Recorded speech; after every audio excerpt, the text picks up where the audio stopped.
Hello दोस्तों, आज हम रतन टाटा पर 10 लाइन निबंध देखेंगे।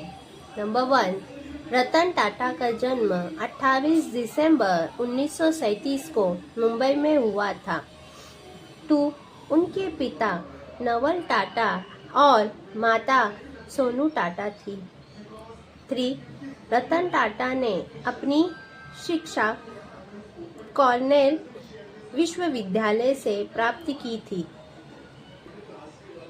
4, उन्हें दुनिया की सबसे सस्ती कार टाटा नैनो बनाने के लिए जाना जाता है।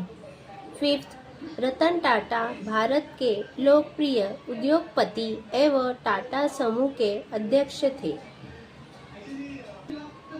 6, वे 1962 में टाटा समूह में सम्मिलित ज्वाइन हुए। 7, रतन टाटा को किताबें पढ़ने का बहुत शौक था।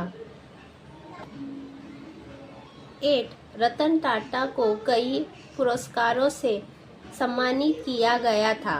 9, रतन टाटा बहुत विनम्र और जमीन से जुड़े व्यक्ति रहे थे। 10, 9 अक्टूबर 2024 को वो दुनिया छोड़ गए। धन्यवाद दोस्तों। ऐसी मेरी नई वीडियो के लिए मेरे चैनल को लाइक, शेयर और सब्सक्राइब कीजिए।